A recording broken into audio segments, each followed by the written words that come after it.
Et voilà, donc je commence maintenant le cours, l'épître de Paul aux Thessaloniciens. Première épître, il y en a deux, et nous allons les faire toutes les deux, bien sûr. Mais aujourd'hui, donc, nous continuons à partir du verset 6 jusqu'au verset 9. Je prends l'habitude de faire ces épîtres verset par verset, parce que je pense que c'est intéressant pour ceux qui écoutent le cours de pouvoir comprendre comment ça fonctionne d'un verset après l'autre. Donc nous avions commencé et nous avions parlé la semaine prochaine la semaine précédente jusqu'au verset 5. Et aujourd'hui, je lis à partir de 6. D'accord? Donc si vous avez votre Bible, soit en français, soit en hébreu, si vous la lisez en hébreu, vous pouvez la prendre ou en français, ou les deux. D'accord? Les deux aussi, c'est possible. Et nous commençons la lecture. Donc, et vous-même, donc je lis la version française, puis je vais expliquer comment c'est écrit en hébreu. Vous voyez, c'est très très intéressant en hébreu. La traduction, je l'ai trouvée absolument magnifique.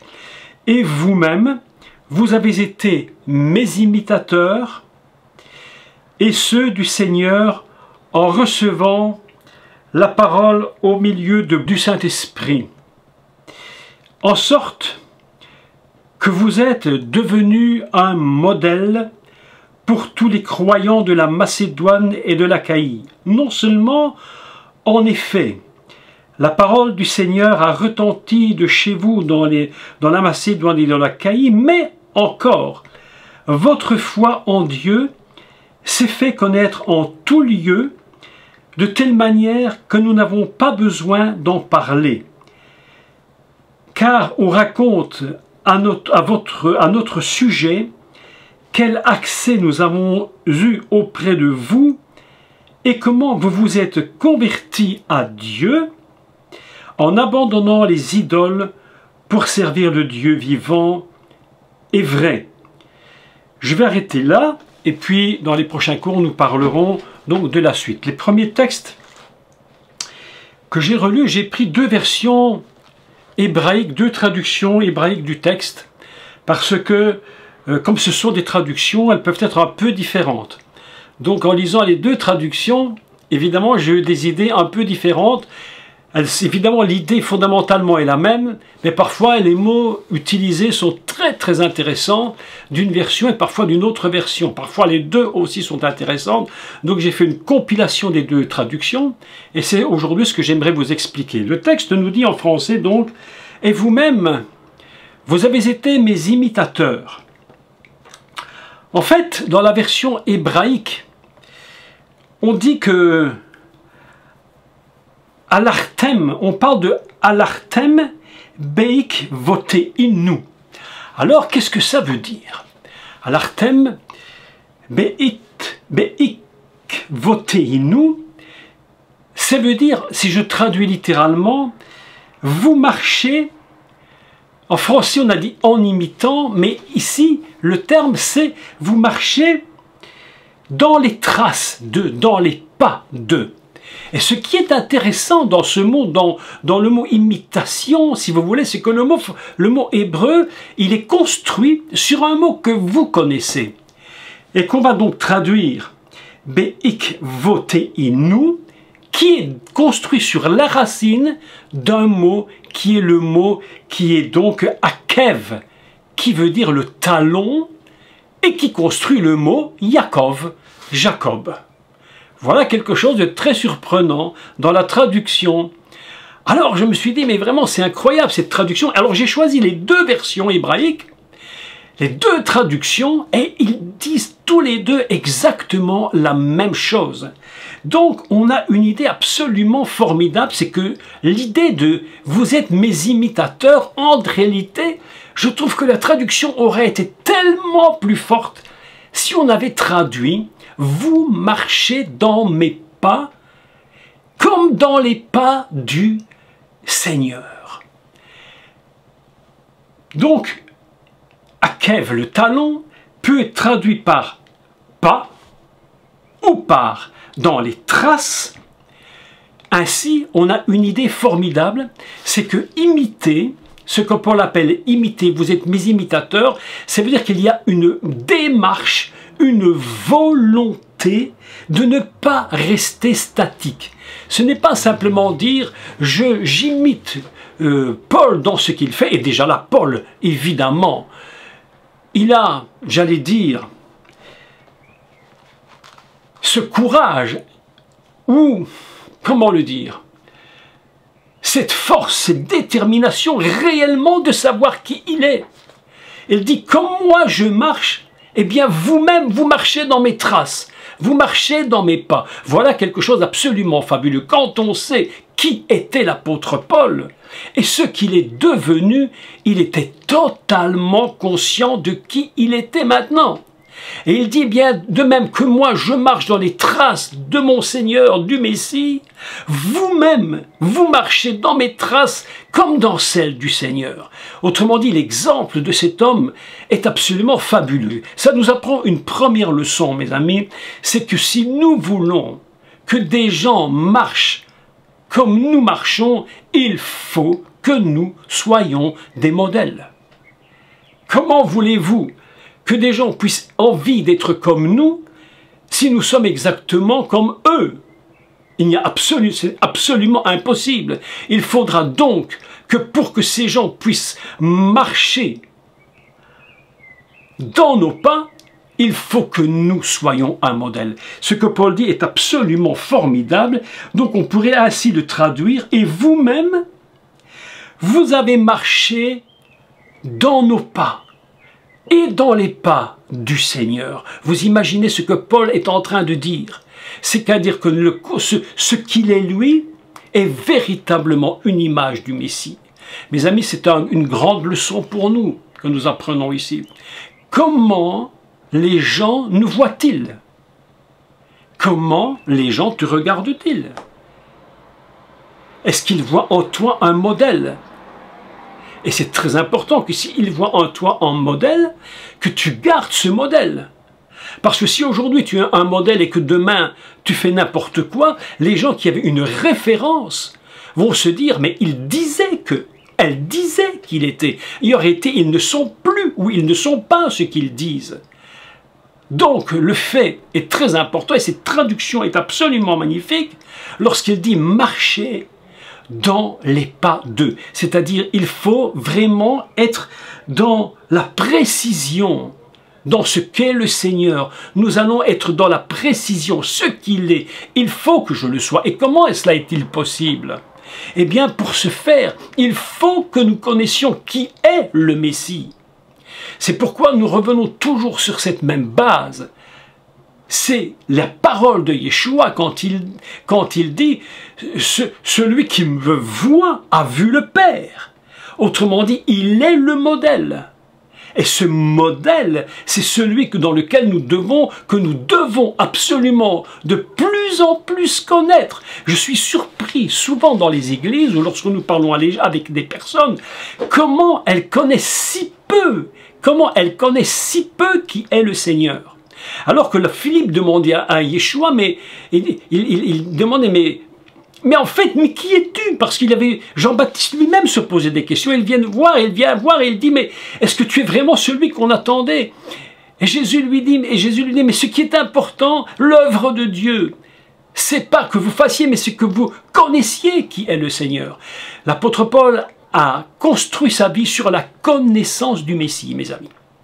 Si nous connaissons le Messie, nous allons pouvoir mettre nos pas exactement dans les siens. Ça nous apprend une autre leçon, c'est que là où il met ses pas, nous mettons les nôtres. Ce n'est pas à lui à mettre ses pas dans les nôtres, c'est nous à mettre nos pas dans les siens. Souvent, et vous allez voir que ce que Paul dit un peu plus loin est très intéressant concernant justement cela. Parce qu'il y a souvent cette habitude où nous entendons cette réaction des chrétiens qui sont en train de prier comme s'ils donnaient des ordres à Dieu. Comme s'ils disaient à Dieu, fais ceci pour moi, fais ceci pour moi. Et Dieu dit, mais attends, tu me demandes de faire, mais tu n'as même pas demandé ce que moi je voulais que toi tu fasses. Et ainsi, nous avons l'habitude, enfin, pas tout le monde, et j'espère moi de moins en moins évidemment, d'arriver à cette attitude de dire Seigneur, mais où tu as mis ton pied, je mettrai le mien. Et là où tu iras pour moi, j'irai avec toi. Et je vais me mettre véritablement dans tes pas afin que je sois véritablement sur le chemin. Beaucoup de gens se posent la question, mais qu'est-ce que je dois faire, où je dois aller? Mais ne te pose pas de questions inutiles. Il ne faut pas se poser la mauvaise question. Il faut regarder ce que le Seigneur fait, et là où il marche, tu marches. Ça s'arrête là. J'aime beaucoup vous rappeler cette parole d'Abraham qui était absolument fantastique, et c'est Rachi qui nous avait donné ce commentaire magnifique lorsqu'il dit « Abraham est parti vers la montagne. Et comment avait-il vu la montagne? Parce qu'il avait vu que la gloire était sur la montagne. C'est-à-dire que nous ne pouvons mettre nos pieds là où uniquement où le Seigneur a mis les siens pour nous conduire dans le lieu de la gloire. C'est cela qu'il dit. Soyez mes imitateurs. Vous avez été comme... En français, donc le texte dit, et vous-même, vous avez été mes imitateurs. Vous avez marché dans mes pas. Ah mes amis, quelle importance. Vous imaginez aujourd'hui, si chaque serviteur de Dieu pouvait dire une telle phrase, dire à son église, le prophète dire à ceux qui l'écoutent, l'évangéliste ou autre, quel qu'il soit, dire, vous avez marché dans mes pas comme moi-même je marchais dans les pas du Seigneur. Ça c'est absolument formidable. Et c'est en réalité, c'est un but pour nous. D'être dans cette attitude. Qui suis-je? Posez-vous la question. Est-ce que les gens ont cette capacité de marcher dans vos pas ou de marcher dans mes pas? Que je sois pour eux le modèle type, absolument extraordinaire. Et il continue, et il dit, donc je continue le texte en français, puis je le reprends en hébreu. Il dit, et vous avez été mes imitateurs et ceux du Seigneur, en recevant la parole au milieu de beaucoup d'afflictions. Et je relisais le texte de Chouraki, justement, voir comment lui avait adapté la traduction. Et il dit, à travers un temps, il dit à travers les tribulations. À travers les tribulations. Et le texte, il dit, avec joie. Alors, ici, le mot que j'ai choisi avec joie dans la traduction hébraïque, c'est le mot alatz. Écoutez, c'est formidable. Alatz, Ain, Lamed et tzadé, tzadé qui signifie lui, alatz qui signifie se réjouir et qui signifie également triompher. Alors que j'ai relu le texte, je me suis dit, mais qu'est-ce que ça peut bien vouloir dire alatz si je comprends ce mot? En réalité, on pourrait traduire « Vous avez marché dans mes pas à travers les tribulations en étant dans le triomphe du Saint-Esprit. » Ça change un peu la lecture. Vous êtes dans la joie et le triomphe du Saint-Esprit. C'est le même mot, alatz, qui signifie se réjouir et triompher. Oh, je me suis dit, mais les Thessaloniciens avaient vraiment compris quelque chose d'absolument formidable. Ils marchaient dans les traces de Paul, ils marchaient dans les traces du Messie, ils le serraient de près, ils connaissaient, ils avaient reçu la parole. Et le texte absolument est encore formidable parce qu'il dit qu'ils ont reçu ils avaient reçu la parole. Ici, il parle de vatekavlou, qui signifie, vatekavlou signifie en même temps accueillir. Recevoir, accueillir. Vous savez, c'est quelque chose lorsqu'on accueille quelqu'un. Ils ont accueilli la parole comme une personne vivante venant chez eux, comme si elle avait frappé à la porte. Ils ont dit, mais voilà, elle arrive, cette parole, je t'accueille, rentre chez moi. Tu rentres à la maison. C'est extraordinaire. Si on refait la lecture totale du texte, avec l'interprétation de chaque mot hébraïque, mais c'est absolument fabuleux. Il dit, vous avez marché dans les pas, dans mes pas et dans ceux du Seigneur, extraordinaire, en recevant, en accueillant la parole avec le triomphe de la joie du Saint-Esprit. Mais ça change tout le texte. Le texte est différent. On n'a plus la même idée du texte. On se dit, mais qui étaient ces Thessaloniciens? Mais c'était des gens exceptionnels. Ils avaient compris quelque chose. Autrement dit, nous comprenons que la force de Paul, il avait cette capacité de porter cette parole. Vous savez, Paul avait compris quelque chose concernant le Messie. Il avait compris. Et il dit, d'ailleurs il le dit clairement, il dit, moi je ne sais qu'une chose parmi vous, c'est le Messie mort ressuscité. Il le porte en lui. Je suis en train de relire le texte, je suis en train de relire un livre, je vous en avais parlé d'ailleurs, si vous avez l'opportunité de le trouver ou de le posséder, vous relisez les écrits de Finet. C'est très intéressant de relire Finet. C'est un monsieur qui était du 19e siècle, des années 1875, comme ça. Mais quand vous relisez ces textes, mais vous avez, à part, hormis que le français est un peu vieillot, mais vous avez l'impression de lire quelque chose de maintenant, où il portait en lui les âmes. Je vous l'ai dit comment il faut porter les âmes. Paul portait ces Thessaloniciens en lui. Ça faisait partie de son être. Il était enceinte de ces gens. C'était ses enfants qu'il avait mis au monde. Et que font les enfants? Mais que font nos enfants? Vous qui êtes parents, qui m'écoutez, vous savez ce que font nos enfants. Que font-ils? Mais ils vous imitent. Ils vous imitent. Vous avez une famille de gens très polis, les enfants seront en principe très polis. Vous avez une famille de gens extrêmement grossiers, ben les enfants seront grossiers. S'ils fument, les parents fument, les enfants fument, etc., etc. Pourquoi? Par imitation. Autrement dit, nous qui engendrons des âmes, nous qui engendrons des personnes, il faut toujours savoir que ceux qui nous regardent vont faire ce que nous faisons. Vous avez même remarqué que les gens finissent par penser comme vous pensez. C'est très important de comprendre ce principe. Nos enfants nous imitent. Et Paul, lui, il est absolument convaincu de ce qu'il dit. C'est pourquoi il dit, vous avez marché. Vous avez marché dans mes pas. Extraordinaire.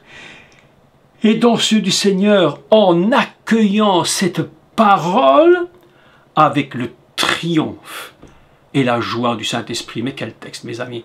Si les chrétiens aujourd'hui marchaient avec cette idée, je marche dans les pas du Seigneur, avec le triomphe, d'ailleurs la Bible, Paul dirait même, vous êtes plus que vainqueurs. Vous savez la différence normalement, entre un croyant qui est au niveau, mature, et un chrétien pas mature, ben c'est que le chrétien pas mature, il est dans la victoire, mais l'apôtre Paul, le chrétien mature, il est plus que vainqueur. Il n'est pas que vainqueur. Tu n'es pas que vainqueur, c'est impossible. Si tu es vraiment dans la maturité, tu deviens plus que vainqueur. Tu es au-dessus de la victoire. Tu es au-dessus de ce qui est normal. Vous savez, être comme tout le monde, c'est facile. Tu te laisses aller, tu es comme tout le monde. C'est pas compliqué. Si tu veux ressembler, si tu veux pas avoir d'ennui, fais comme tout le monde. Reste comme tout le monde. Mais si tu veux avancer, tu risques vraiment d'avoir des problèmes. Mais tu vas décider qui tu veux être, qui tu es, et tu vas avoir cette double victoire. Plus que vainqueur, pas seulement vainqueur. Et c'est là toute la force du croyant, c'est là toute la force du disciple. Être plus que vainqueur, c'est absolument extraordinaire. Ce texte est absolument magnifique parce que lorsqu'on comprend l'attitude de Paul, l'attitude de ces Thessaloniciens, on comprend l'amour qu'il avait pour eux. Il les a enfantés, mes amis. Vous savez que, écoutez bien, je vais vous dire un petit secret. Écoutez-moi un petit secret. Lorsque nous amenons une âme à Christ, lorsque nous avons enfanté une âme, je vous avais parlé d'enfanter les âmes. Enfanter une âme, c'est un travail, je vous assure. C'est un grand travail. Parce que c'est en toi que tu portes une âme. Yeshua portait Israël en lui. Il portait tout Israël dans le désert. Vous vous souvenez de cela? Et enfanter une âme, c'est quelque chose. Mais lorsque tu as enfanté une âme, c'est-à-dire que tu as mis au monde un enfant, tu deviens, toi, le pasteur de cet enfant. Et tu en as la responsabilité totale. Il ne faut pas croire, je pense que c'est une erreur, de dire j'ai amené quelqu'un à l'église, d'abord on n'amène personne à l'église, c'est déjà une première chose, d'abord on amène les gens au Seigneur. Puis s'ils viennent à l'église, c'est autre chose. Mais il faut faire attention quand ils viennent à l'église, comme disait T.L. Osborne, de ne pas les rendre pires après qu'avant. Parce que souvent ils viennent à l'église et quand ils sont venus à l'église, on les rend pires après qu'est-ce qu'ils n'étaient avant. Et parfois ils se disent, mais il aurait mieux valu que je reste comme j'étais. Donc lorsqu'il tu as amené une âme au Seigneur, une chose que tu dois savoir, c'est que tu en es le responsable ou la responsable. Elle est sous ta responsabilité. Nous avons ici des gens que nous avons amenés au Seigneur et nous nous rendons compte qu'en finalité, c'est nous qui allons les construire, les enseigner.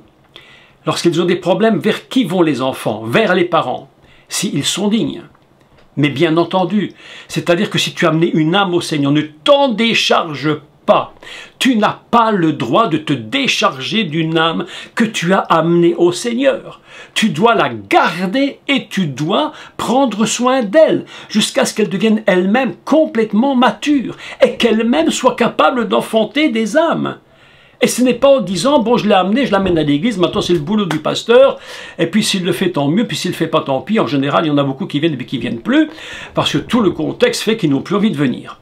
Mes amis, nous avons la responsabilité des âmes que nous avons engendrées, je vous l'affirme, je vous le dis. Et c'est un grand travail. Si tu prends une âme dans ton cœur, que tu as amenée, et que tu as enfantée, et tu la portes en toi jusqu'à la maturité, mais tu t'imagines le travail que tu fais? Est-ce que vous imaginez le boulot que c'est de toujours être à l'écoute du Seigneur? Je vous dis ceci entre nous, juste entre nous. Il y a une dame qui vient chez nous ici depuis des années, tous les mercredis après-midi. Et je donne cours tous les mercredis après-midi pour une personne. Une. Tous les autres ont quitté. Une. Mais nous la portons en nous. Elle est aussi importante pour moi et mon épouse. Elle est en nous pour une que s'il y en avait 10 000. Je prends autant de soins pour enseigner une que pour 10 000. Et je n'ai aucun problème. Et je ne me sens absolument pas inférieur. Parce qu'il n'y a qu'une personne qui vient le mercredi après-midi. Absolument pas. Parce qu'elle est en nous. Et j'ai compris combien il fallait prendre de temps avec une âme pour la bâtir et pour la construire. C'est vraiment une construction. Une âme, c'est une construction. Et quand on est un peu, tant soit peu honnête, on se rend compte combien il est difficile. Et combien les gens ont des problèmes. Et il faut arriver à trouver les solutions pour eux, les amener dans le Seigneur, les bâtir, les construire. C'est quelque chose, mes amis. C'est véritablement quelque chose. Et c'est ce que Paul est en train de dire. Je vous ai amené. Vous avez vu un modèle. Je suis comme un père pour vous. Vous avez vu un modèle. Vous avez vu un modèle tellement fort que vous avez marché dans mes pas. Vous avez marché comme moi je marchais dans les pas du Seigneur. Et maintenant, vous êtes plus que vainqueur. Vous êtes triomphant par le Saint-Esprit à travers toutes les tribulations dans lesquelles vous êtes passés, mes amis. Vous savez, c'est dans les tribulations qu'on sait qui on est. Hein? C'est dans les tribulations qu'on le sait. Aujourd'hui, tout le monde train, les églises ne se rassemblent plus. Bénissons Dieu. Bénissons Dieu qu'elles ne se rassemblent plus. On vient de comprendre que maintenant nous avions vraiment besoin de marcher dans les pas du Seigneur. C'est maintenant qu'on vient de le comprendre. Depuis bien longtemps, les gens là de l'église, ils marchaient dans les pas de l'église. Alors je ne dis pas que toutes les églises sont mauvaises, pas du tout, c'est pas ça que je dis. Mais il faut qu'on se rende compte de l'essentiel, de ce qui est primordial. Et ce qui est primordial aujourd'hui, c'est de savoir qui est le Seigneur. Et l'apôtre Paul continue, il dit ceci, avec le triomphe et dans la réjouissance du Saint-Esprit, en sorte, écoutez maintenant, mais écoutez ici le texte, vous êtes vous-même devenu un modèle. Donc, tu as eu un modèle, tu es rentré dans les pas du modèle, mais vous êtes arrivé à un tel niveau de foi que vous êtes vous-même devenu un modèle. Pour qui? Pour les croyants, dit Paul. C'est-à-dire que même les Thessaloniciens qui ont été appelés, et je vais vous dire comment ils ont été appelés, d'une façon très particulière. Il s'est produit quelque chose de très particulier pour qu'ils viennent à la connaissance de la parole. Ils étaient dans le modèle et maintenant eux-mêmes sont devenus le modèle, mes amis, pour les croyants et pour qui était, donc il appelle de la Macédoine et de l'Achaïe. Non seulement en effet la parole du Seigneur a retenti chez vous dans la Macédoine et dans l'Achaïe, mais encore votre foi en Dieu s'est fait connaître en tout lieu. Mes amis, votre foi, si quand je dis cela maintenant, nous n'entendons pas le Seigneur nous parler à nous-mêmes, alors c'est que nous sommes sourds. Que nous sommes sourds. J'écoute. Et le Seigneur me dit, est-ce que ta foi est renommée? Est-ce qu'on parle de ta foi? Est-ce que les gens connaissent le niveau de ta foi? Mais où en es-tu? Le Seigneur nous appelle. Où est le niveau de ta foi?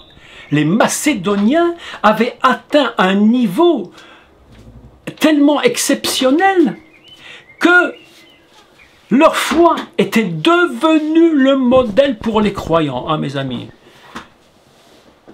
vous imaginez le niveau qu'ils ont atteint? Le niveau du Macédonien, des Thessaloniciens, pardon. Devenir le modèle de la foi pour toute la région où ils sont. On en parlait partout. Et on disait, mais vous savez, mais ces Thessaloniciens, mais ils ont quelque chose de tellement formidable. Ils ont reçu la parole avec empressement. Écoutez le texte. Votre foi s'est fait connaître en tout lieu de telle manière que nous n'avons pas besoin d'en parler. L'apôtre Paul n'a même plus besoin de parler de ça. Ça se répand partout. C'est le modèle type de ceux qui ont reçu le Seigneur, dont la foi est devenue un tel modèle que ceux de la région se disent, mais que s'est-il passé là-bas à Thessalonique? Mais que s'est-il passé?